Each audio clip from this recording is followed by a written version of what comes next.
पाकिस्तान में एक मंसूबा ऐसा भी है जो बना ही नहीं मगर दहाइयों से लोगों के जहनों में जिंदा है। काला बाग डैम क्या ये तरक्की की कुंजी था या एक ऐसा ख्वाब जो कभी पूरा नहीं हो सका। हम आज इस वीडियो में बात करेंगे काला बाग डैम की और समझने की कोशिश करेंगे कि ये मंसूबा दरियाए सिंध पर तजवीज़ किया गया था।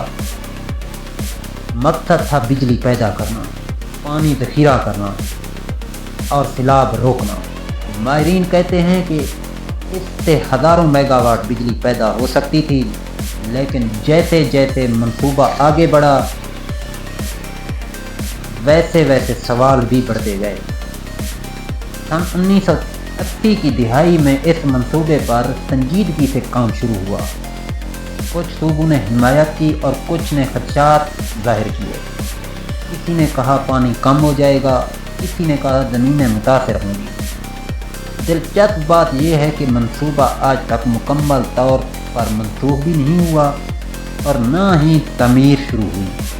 ये एक ऐसा मंसूबा है जो कागज़ों में जिंदा है मगर ज़मीन पर खामोश। कुछ लोग कहते हैं अगर ये बन जाता तो आज पाकिस्तान में लोड शेडिंग ना होती, ना होने के बराबर होती। कुछ कहते हैं कि इसके नुकसानात ज़्यादा होते। सवाल ये है हकीकत क्या है।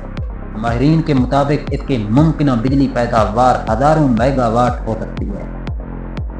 पानी ज़ख़ीरा करने की गुंजाइश भी बहुत बड़ी थी, लेकिन सियासी इख्तिलाफ़ात और सूबाई खदशात ने इसे रोक दिया। क्या कभी ऐसा वक्त आएगा जब ये मंसूबा दोबारा ज़ेरे गौर आए या ये हमेशा एक अधूरा बाब ही रह जाएगा। कभी कभी कौमों की तारीख़ में ऐसे फैसले होते हैं जो बरसों बाद भी ज़ेरे बहस रहते हैं। काला बाग डैम इन्हीं में से एक है। आपकी राय क्या है? क्या ये मंसूबा पाकिस्तान के लिए फ़ायदेमंद होता या इसे ना बनाना ही बेहतर था? राय ज़रूर लिखें।